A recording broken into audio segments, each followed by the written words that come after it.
Hello दोस्तों, नमस्कार। आप सभी लोगों का एक बार फिर से स्वागत है मेरे यूट्यूब चैनल इन्वेस्ट विद अमन में। तो दोस्तों, आप लोगों को जैसे पता ही होगा कि आज के टाइम पे रिजल्ट सीजन चल रहा है, तो हम लगातार जो भी अच्छी अच्छी कंपनीज हैं एंड जो भी ज़्यादा फेमस कंपनीज हैं उनसे रिलेटेड मैं कोशिश करता हूँ कि उनके रिजल्ट्स को एक बार कवर कर लिया जाए। तो आज के दिन भी हम 3 कंपनीज के रिजल्ट को कवर करने की कोशिश करेंगे और देखेंगे कि किस प्रकार के उनके नंबर्स आए हैं एंड लॉन्ग टर्म के हिसाब से कंपनीज के नंबर कैसे रहे हैं। तो अगेन, वीडियो शुरू करने से पहले जरूर ये कहना चाहूंगा, वीडियो अगर पसंद आए तो उसे लाइक करें, शेयर करें एंड चैनल को सब्सक्राइब करें एंड अपने दोस्तों को भी बोलें कि इस चैनल को सब्सक्राइब करें। एंड जब आप सब्सक्राइब करेंगे तो वहां पे आप ऑल का बटन भी जरूर प्रेस कर लेना, क्योंकि अगर आप ऑल का बटन नहीं दबाएंगे तो आपको कोई भी नोटिफिकेशन नहीं मिलेगा। एंड एक क्लियर कट डिस्क्लेमर, इस वीडियो में हम 3 स्टॉक्स के बारे में बात करने जा रहे हैं। तो वो स्टॉक्स किसी भी तरह का कोई भी बाय सेल या होल्ड का रिकमेंडेशन बिल्कुल भी नहीं है। आपको ये सब चीजें अपने फाइनेंशियल एडवाइजर से कंसल्ट करके ही करनी चाहिए, और यहाँ पे इस वीडियो को आपको सिर्फ एजुकेशनल पर्पस के तौर पर ही लेना चाहिए। तो चलिए पहले स्टॉक की बात कर लेते हैं, जिसका नाम है L&T टेक्नोलॉजी सर्विसेज, LTTS, जिसको आप शॉर्ट फॉर्म में बोल सकते हैं।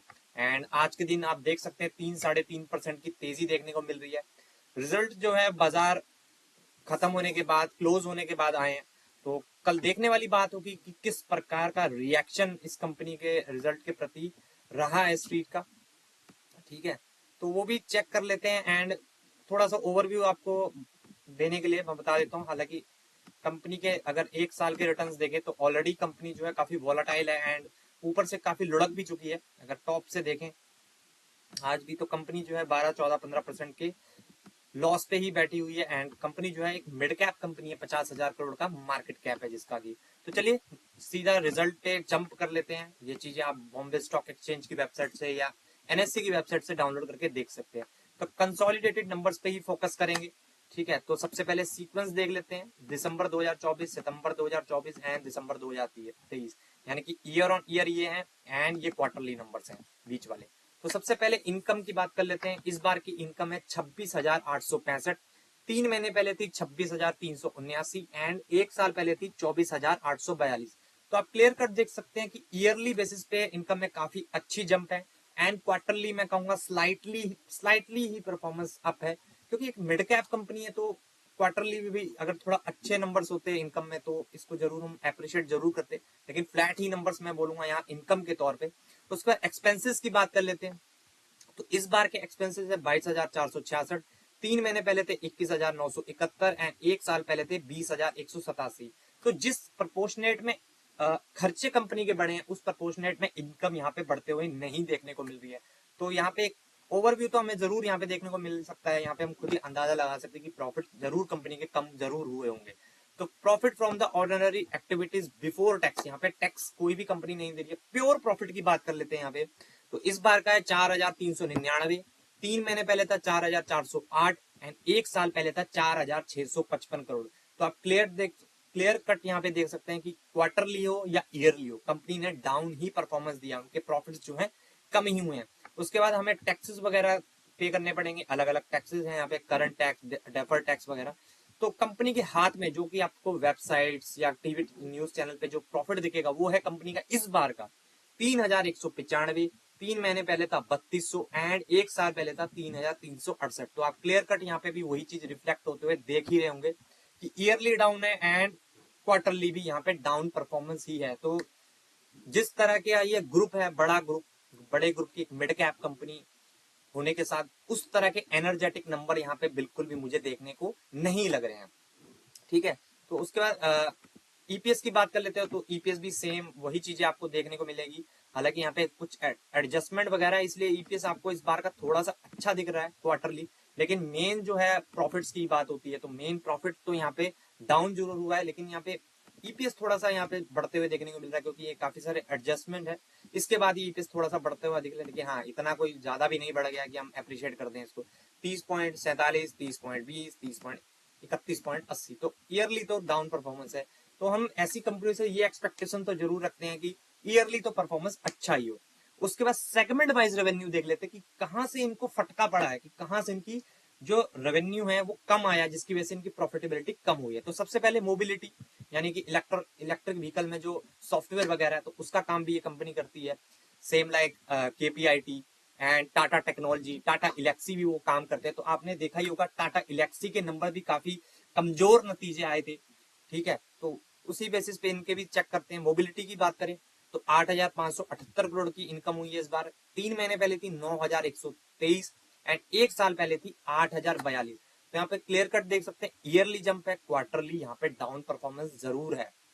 उसके बाद सस्टेनेबिलिटी की बात करें 8,260 इस बार का, 3 महीने पहले 7,923 एंड एक साल पहले की बात करें 7,549। तो यहाँ पे अच्छा परफॉर्मेंस कंपनी दिया। उसके बाद टेक की बात कर लेते हैं, इस बार का है 9,692, 3 महीने पहले था 8,683 एंड एक साल पहले भी था 8,627। तो क्लियर कट कह सकते हैं कि कंपनी को जो अच्छा प्रॉफिट देने में, जो कि बराबर लाने में भी कामयाब रही है कंपनी हल्का फुल्का, वो शायद टेक की वजह से। टेक में काफी अच्छा परफॉर्मेंस इस कंपनी ने दिया है। हालांकि सस्टेनेबिलिटी की अभी ऐसा नहीं है कि उन्होंने भी काफी अच्छा परफॉर्मेंस किया, लेकिन टेक की बात यहाँ पे करें तो यहाँ पे बहुत ही अच्छा परफॉर्मेंस कंपनी ने निकाल के दिया है। मोबिलिटी में यहाँ पे क्वार्टरली बेसिस पे डाउन परफॉर्मेंस जरूर है, क्योंकि आपको पता ही है पिछले कुछ दिनों में ऑटो सेक्टर्स में भी पिटाई हो रही है।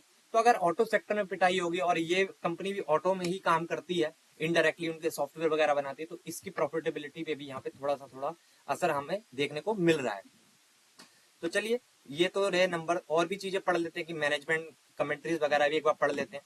तो ओवरऑल वैसे नंबर्स की बात करें, बड़े ग्रुप की कंपनी है, लेकिन सबसे बड़ी बात ये मिड कैप। तो मिड कैप कंपनी के हिसाब से मैं कहूंगा कि थोड़े से मुझे डाउन ही नंबर लग रहे हैं, कोई ज्यादा अच्छा मुझे परफॉर्मेंस यहाँ देखने को मिल नहीं रहा है। उसके बाद बात कर लेते हैं कि किस प्रकार के रहे नंबर्स। तो L&T service Q3 result, net profit flat है, रेवेन्यू राइज 3.1% ही रहा है सब, ठीक है। और एस्टिमेट्स वगैरह की बात कर लेते हैं, किस प्रकार के एस्टिमेट्स थे। Flat profit, this Mrs the consequence estimates. तो एस्टिमेट्स को उन्होंने बीट नहीं किया। एनालिस्ट का मानना था कि 373 करोड़ के आसपास का प्रॉफिट ये कमाएंगे, लेकिन इन्होंने सिर्फ कमाया है 319 करोड़ का। तो आप क्लियर कट दे सकते हैं कि एनालिस्ट के चीजों को ये बीट नहीं कर पाए हैं।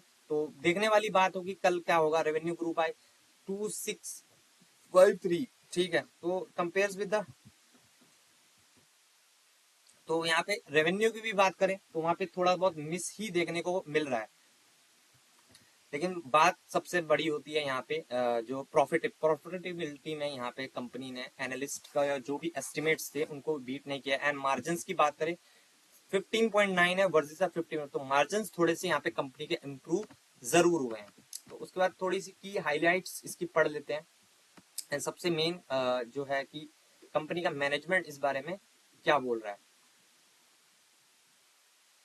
मैनेजमेंट की कमेंट्री पे हम देख लेते हैं। मैसेज फ्रॉम नहीं, ये नहीं है, यहीं पे होगा, ठीक है। We had a strong quarter with a 3.1 growth in constant currency led by our tech and देखिए and sustainability segment where the demand outlook has been steadily improving. In tech we grew by 11% driven by ramp ups in medtech, hyperscaler and communication providers where we leverage our SWC capabilities. Sustainability grew by 4% helped by plant modernization and automation demand. Our last deal TCV has been a healthy increase with the 8 wins across. तो 8 नए contracts भी इन्होंने जीते हैं। Our strategy of investing upfront in the first half of the current fiscal has started yielding result with growth and margin improvement. With the Intel Swift इन्होंने हाल में एक acquisition भी किया था इंटेल स्विफ्ट, उसके बारे में यहाँ पे कंपनी बता रही है।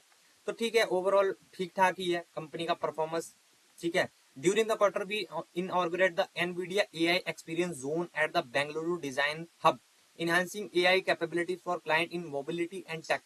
With 174 patent filed in AI Gen AI application, we reaffirm our commitment to AI-led innovation, said Amit Chadda, CEO and Managing Director। ये बता रहे हैं कि उन्होंने कई तरह के पेटेंट्स वगैरह भी बनाए हैं एंड एनवीडिया के साथ AI का जो कोलैबोरेशन उन्होंने किया था वहां पे भी उनको अच्छी सक्सेस देखने को मिल रही है यहाँ पे जरूर।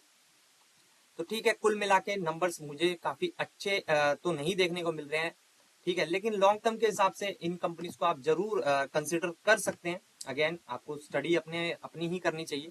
और वैसे भी बात करें 5 साल में इतनी गिरावट के बाद भी अगर इस शेयर को देखें तो 196-200% के रिटर्न अभी भी दे रखे हैं। तो एक मिड कैप कंपनी वॉलेटिलिटी इसमें जरूर कहीं ना कहीं देखने को मिल सकती है, और पिछले 1 साल से ये हमें देखने को मिल भी रहा है कि पैसा बना के स्टॉक ने बिल्कुल भी नहीं दिया है। एंड इन नंबर्स को देख के कि जहां एस्टिमेट्स को बीट नहीं किया है एंड पिछले 1 साल में परफॉर्मेंस भी डाउन ही है, एंड आज के दिन ये जो तेजी आई थी तो शायद स्ट्रीट को ये लग रहा था कि शायद ये इनके अच्छे नंबर होंगे, पर मुझे यहाँ पे थोड़े से नंबर्स में यहाँ पे कंसर्न्स जरूर लग रहे हैं।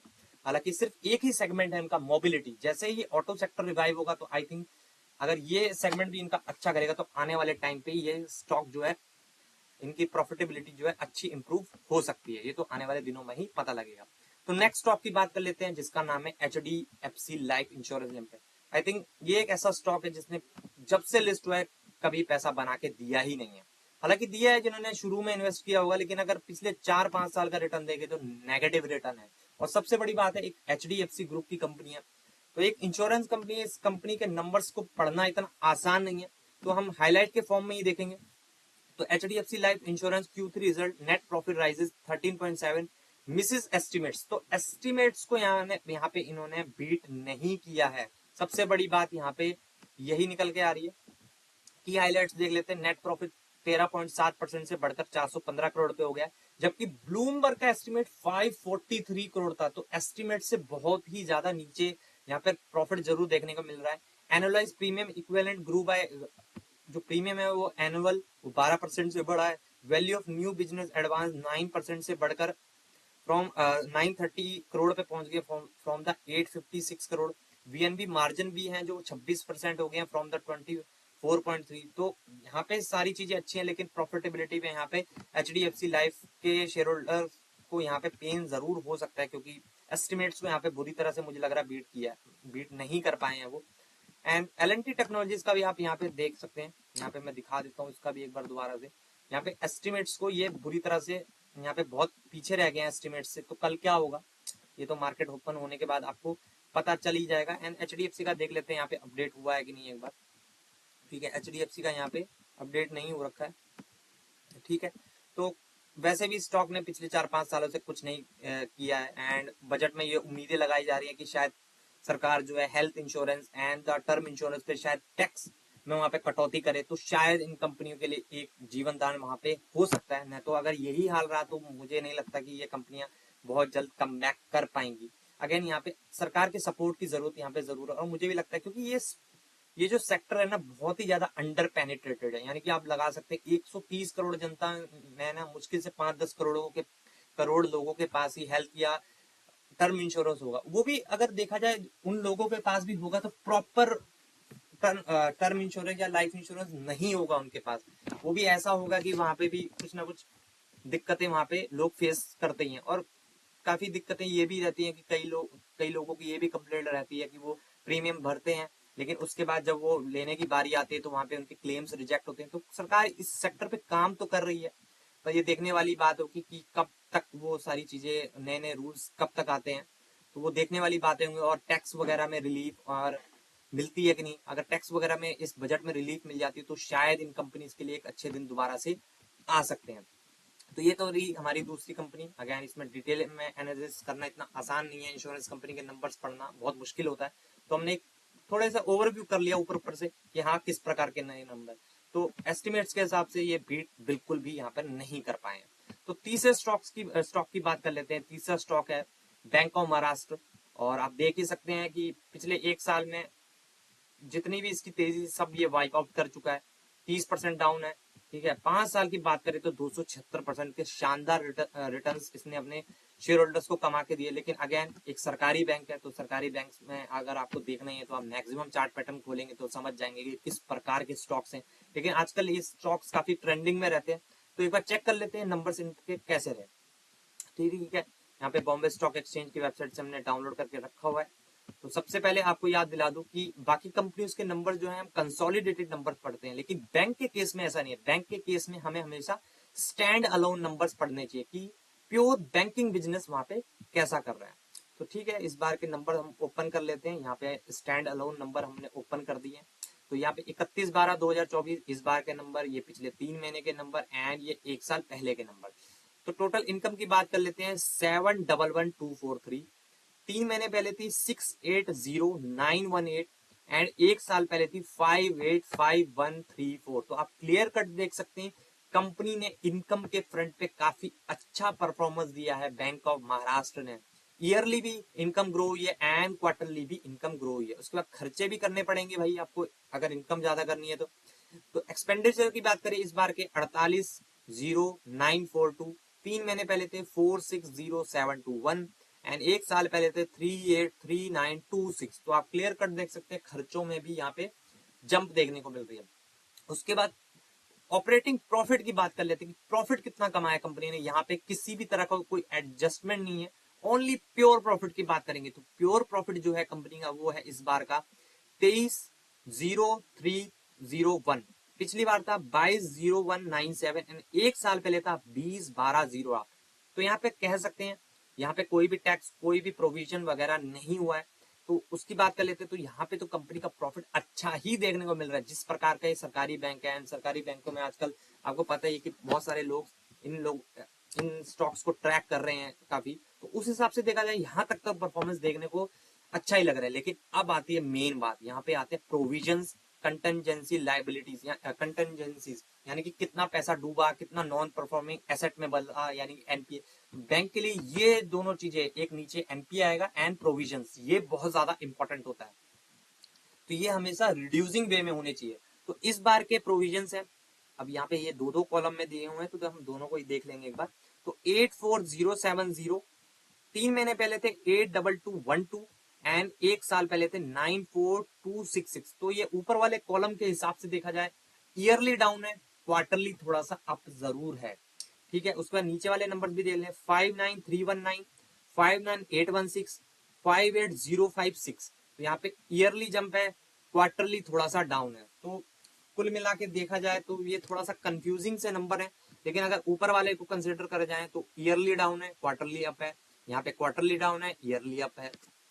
ठीक है, तो ठीक है। उसके बाद इन सब चीजों को माइनस करने के बाद भी कंपनी के बाद नेट प्रॉफिट आएगा हमारा, जो हमें वेबसाइट्स वगैरह में देखने को मिलेगा, वो है इस बार का 14,0645। 3 महीने पहले था 13,2677 एंड एक साल पहले था 1,03,551। तो यहाँ पे नेट प्रॉफिट की बात करें तो कंपनी ने यहाँ पे अच्छा ही परफॉर्मेंस दिया है।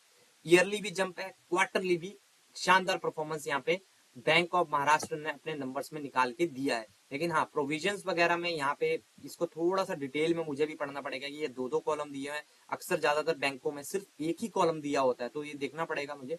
आई थिंक यहाँ पे प्रोविजंस होगा पहले वाले कॉलम में, कंटेंजेंसी लायबिलिटी सेकंड में होगा आई थिंक। पर फिर भी मैं एक बार थोड़ा सा डाउट में हूँ मैं यहाँ पे, फिर भी मैं एक बार क्लियर करूंगा इसको। ठीक है, देन अगर किसी नेक्स्ट बैंक के नंबर इसी तरह के लिखे होंगे तो मैं आपको वहां पे क्लैरिटी के साथ बताऊंगा। ठीक है, तो यहाँ पे उसके बाद नेट एनपीए की बात कर लेते हो तो यहाँ तक तो नंबर्स काफी अच्छे देखने को मिल रहे हैं। लेकिन नॉन परफॉर्मिंग एसेट्स यानी कि एनपीएस की बात करें कि वो भी कम हुए हैं कि नहीं हुए, वो सबसे बड़ी वाली देखने वाली बात होगी। तो ग्रॉस एनपीए की बात करें तो इस बार का है ग्रॉस एनपीए 1.80। 3 महीने पहले था 1.84 एंड एक साल पहले था 2.04। तो आप देख सकते हैं कि एनपीए कंपनी का काफी अच्छे से कम हुआ है, क्योंकि एनपीए कम होना अच्छी बात होती है बैंक के लिए। यानी कि इसका मतलब ये है कि जो भी बैंक जो है पैसा कर्जा दे रहा है वो पैसा उनके पास वापस आ रहा है। और अगर ये बढ़ता है ना तो ये बैंक के लिए अच्छा साइन नहीं होता। इसका मतलब बैंक जिनको भी पैसा दे रहा है वो उनका पैसा डुबा रहे हैं, उनको पैसा वापस नहीं दे रहे हैं। तो ये अच्छी बात है कि ग्रॉस एनपीए उनका कम हो रहा है लगातार, कि जो भी पैसा उनका फंसा हुआ है या जिसको भी उन्होंने लोन दिया वो वापस लोन दे रहे हैं। उसके बाद नेट एनपीए की बात करें तो ये फ्लैट है, हालांकि ईयरली डाउन है एंड क्वार्टरली फ्लैट है। तो मुझे कुल मिला के यहाँ पे अच्छे नंबर्स देखने को मिल रहे हैं। ऑपरेटिंग मार्जिन की बात करें तो 34.39। यहाँ पे मार्जिन जरूर, ऑपरेटिंग मार्जिन की बात मैं कर रहा हूँ, तो वो जरूर यहाँ पे कम देखने को जरूर मिल रहे हैं। ठीक है, उसके बाद नेट प्रॉफिट मार्जिन की बात करें तो वो ईयरली एंड क्वार्टरली जंप देखने को यहाँ पे मिल रही है। तो कुल मिला के कह सकता हूँ कि नंबर ये ठीक ठाक ही देखने को मिल रहे हैं। उसके बाद सेगमेंट वाइज रेवेन्यू देख लेते हैं कि कंपनी कहाँ कहाँ पे लोन देती है। तो सबसे बड़ी बात ट्रेजरी ऑपरेशंस, तो इस बार का है वहां से इनकम इनका 14,8600। 3 महीने पहले थी 140,684 एंड एक साल पहले थी 120,946। कॉर्पोरेट एंड होलसेल बैंकिंग की बात करें 231779, 3 महीने पहले था 223625 एंड 1 साल पहले था 187415। रिटेल बैंकिंग की बात करें, क्योंकि यहाँ पे सबसे कम डिफॉल्टर्स होते हैं, तो यहाँ पे बिजनेस कैसा कर रहे हैं 328392, 3 महीने पहले था 311993 एंड 1 साल पहले था 271103। तो यहाँ पे भी अच्छा ही परफॉर्मेंस कंपनी दे रही है। अदर बैंकिंग ऑपरेशंस की बात कर ले, छोटे ही नंबर है, यहाँ पे डाउन परफॉर्मेंस है, लेकिन कुल मिला के नंबर्स मुझे अच्छे ही देखने को मिल रहे हैं। बैंक ऑफ महाराष्ट्र के प्रोविजंस वहां पे हल्के फुल्के कंफ्यूजिंग है, लेकिन हाँ नेट एनपीए के तौर पे मैं जरूर ये कह सकता हूँ कि कंपनी ने शानदार परफॉर्मेंस दिया है एंड प्रॉफिटेबिलिटी भी उनकी अच्छी ही देखने को मिल रही है। ठीक है, तो एनआई एडवांस की बात करें, यहाँ पे आप हाइलाइट्स भी पढ़ सकते हैं। Q3 नेट प्रॉफिट बाय 36% से बढ़ा है 1407। एनआई एडवांसेस 19% से ग्रू हुए हैं उनके, तो अच्छी बात है। तो ठीक है, तीनों ही स्टॉक्स को हमने यहाँ पे कवर कर लिया है एंड कोई भी आपका अगर क्वेश्चन हो तो आप मुझे कमेंट सेक्शन में बता सकते हैं। एंड अगर तीनों ही कंपनी में देखा जाए तो अगर देखिए बिजनेस वाइज तो कोई कंपैरिजन ही नहीं है इन तीनों स्टॉक्स का, क्योंकि एक आईटी से है, एक इंश्योरेंस से है, एक बैंकिंग से है। लेकिन फिर भी अगर देखा जाए इन तीनों में कि किसके नंबर ज्यादा अच्छे लगे, तो मुझे यहाँ पे बैंक ऑफ महाराष्ट्र के नंबर इन तीनों ही स्टॉक्स में अच्छे लगे। अगेन मैं ये कह रहा हूँ कि ये बिजनेस इनका तीनों का ही अलग है, तो आप इसको ये मत ले लेना कि हाँ भाई इसको उठा लो सीधा, तो ऐसा नहीं करना है आपको। और वैसे भी आपको मेरे वीडियोस या किसी भी यूट्यूबर या किसी का भी वीडियोस देख के आपको ब्लाइंडली बाय सेल या होल्ड बिल्कुल भी नहीं करना चाहिए। ये सब चीजें आपको स्टडी पर्पस के तौर पे ही सीखने के लिए मैं यहाँ पे वीडियोस बना रहा हूँ। तो कोई भी बाय सेल या होल्ड करने से पहले अपने फाइनेंशियल एडवाइजर से कंसल्ट जरूर कर लेना। तो चलिए वीडियो को यहीं पे एंड कर लेते हैं एंड मिलेंगे नेक्स्ट वीडियो में, तब तक के लिए बाय।